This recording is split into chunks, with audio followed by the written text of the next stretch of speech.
Live from our 7 Tasmania studios, your nightly news with Rachel Williams begins now. Tasmania Police is praising the behaviour of revellers at yesterday's grand final celebrations. There was one arrest for antisocial behaviour in Launceston, while 4 drivers were nabbed for drink driving, with a large amount of people tested across the state at RBT sites.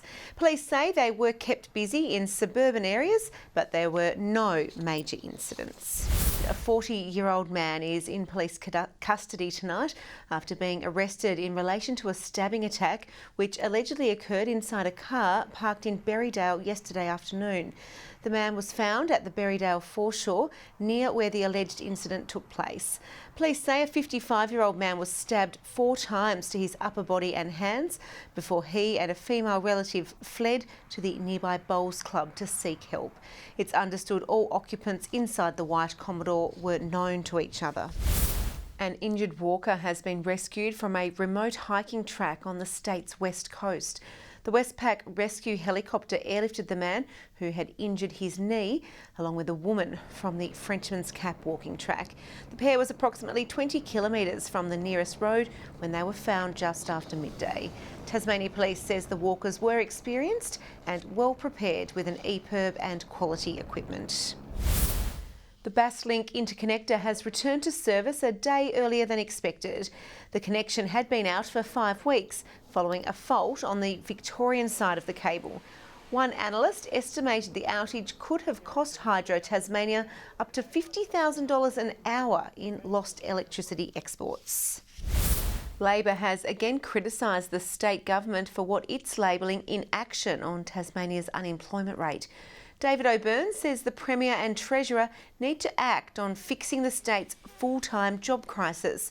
Recent ABS data shows Tasmania's jobless rate is 6.6%, the second worst in the country. What they're not doing is actually sitting down with communities and industry and working on solutions to build not only access to the labour market through jobs programs, but also trying to build full-time jobs. The Premier says his government has created more than 13,500 jobs since it came into power. Dozens of avid motorcycle riders today ditched their leathers for formal coats and ties as they roared through the streets of Hobart. The global-wide Distinguished Gentleman's Ride aiming to shine a light on men's mental and physical health issues. They may not look like your typical bike fanatics, but these dapper riders are today revving their engines to peddle their message for men's health. Basically, the event is about raising money and awareness for prostate cancer and men's mental health, and basically the prevention of suicide in men. Deadly issues understood all too well by this 73-year-old motorcyclist. Roger was diagnosed with prostate cancer 18 months ago and has since struggled with his mental health. 80% of people who get prostate cancer get severe mental health problems. Some of that's because you've got cancer, but some of it's also because of the hormone treatment. And yes, so I have suffered. He finished his last bout of treatment over a month ago and hit the road on his 1962 Honda CB92 to urge other men to pay their doctor a visit. I've spoken to some of these men and I said, have you had any PSA? No.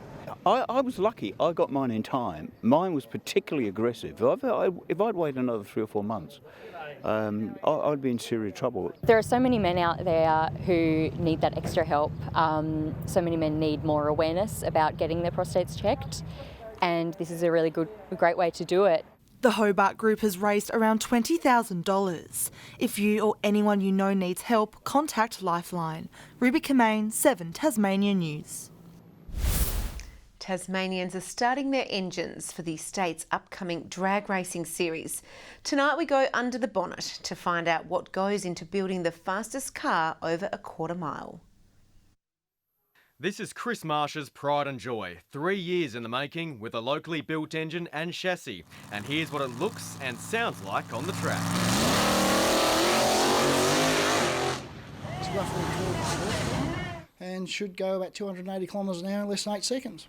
Chris is squeezing every ounce of power out of his EA Falcon. It takes more than an hour just to start the car up.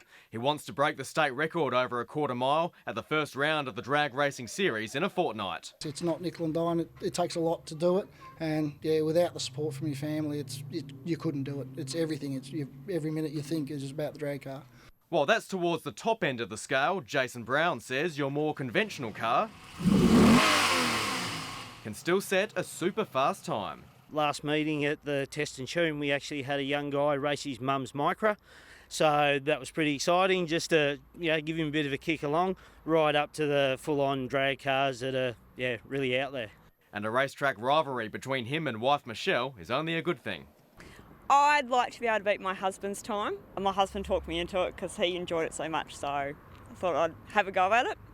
Did it take much convincing? Yes, it took about 9 years of convincing. A Burnouts Day is being held at Powrana next Saturday, with the drag racing series opening round the following weekend. Tom Johnson, 7 Tasmania News. It's an unusual place for our furry and feathered friends, but dozens of animals have today lapped up the opportunity to be the star of the show at a Hobart church. A blessing event held especially for them at Scott's Memorial Church as part of early World Animal Day celebrations. It doesn't matter whether it's a pious puppy, a devout doggo or a revenant rooster. People love to bring their pets and their animals to church. An eventful service at Scott's Memorial Church with all shapes and sizes lining up ready for their blessing. It's just a unique happening. Whether weary or wary, their masters were by their side, taking the paw up as a sign for a reassuring pat. They do pretty well. It's been the noisiest this year than it has for many years. The blessing of the animals is an annual tradition for many churches and is held around the same time as the Feast of St Francis. We share our lives with them, and just as we would come into church every week for God's blessing on us, we want our animals to share that blessing as well. Honey is an old hand praying pooch. She received her blessing here last year, today offering support to other first-timers. To have Honey sit there and be able to take it all in and be part of it all, it's a joy. Not one to miss out, Teapot, the charismatic rooster who lives a life of love and luxury. Did you feel blessed? I think so. Joining in on the hymns, belting to the heavens, letting fly with all his might. Louise Hedger, 7 Tasmania News. Well, Hobart drivers and pedestrians being reminded of road closures within Salamanca Place, which started today. Works to install a new concrete stormwater pipe have begun, replacing an old brick arch found to be in poor condition by the Hobart City Council. Detours are in place with parts of Castray Esplanade, Morrison, Gladstone and Murray Streets now closed. They're expected to reopen on October 13. To cricket, and Tasmania has claimed its first win of the season's domestic one-day cup. A Ben McDermott century helped the Tigers cruise past South Australia following a sensational start which had the Redbacks immediately on the back foot. You couldn't have asked for a better start. First, it was Jackson Bird straight through Callum Ferguson, then a mirror image at the other end. Oh, he's hit his stumps on. That's a massive blow. Look how emphatic they are, the Tasmanians. 2 for 2. James Faulkner would strike again a few balls later. And that's bowled as well, top of off. How about this? Tasmania on fire. 3 wickets in the first 2 overs had the Tigers pumped. Riley Meredith would claim the next wicket to see the Tigers well in control, but the Redbacks settled. Gurinder Sandhu ended a 65-run partnership when Jake Lehman was caught before a one-handed shot only caused confusion for the home side. The run-out had SA at 6 for 158. The Tigers mopped up the tail end, the target 229. It was a far better start for Tasmania with the bat. Ben McDermott and Caleb Jewell superb. A 132-run partnership saw the Tigers cruise to a comfortable position, but McDermott kept going. To bring up an excellent 100 from Ben McDermott. He ended unbeaten on 103, Tasmania winning by 5 wickets. The state top of 19 degrees was felt in Launceston today, 17 in Devonport and Burnie, while 15 was the high in Hobart. 18 degrees the top at Friendly Beach, 17 at St Helens, 15 at Flinders Island, Smithton and Ouse, 14 degrees on King Island and at Strawn. The satellite shows a high-level cloud clearing the state early this morning, mid to low-level cloudy conditions across the west and south throughout the day. The infrared satellite shows mid to low-level cloud across Tasmania and much of Victoria. An area of mid to high-level cloud blankets much of South Australia. Tomorrow's chart shows a high-pressure system making its way over Bass Strait and a cold front crosses southwest WA in the evening, while several troughs sit over the northern half of the country. To the water, and southwesterly winds 15 to 20 knots, reaching 25 to 30 knots offshore in the southeast in the morning. Winds tending westerly and easing to 10 to 15 knots about the west and north in the afternoon. Seas 1 to 2 metres, reaching 3 metres in the southwest.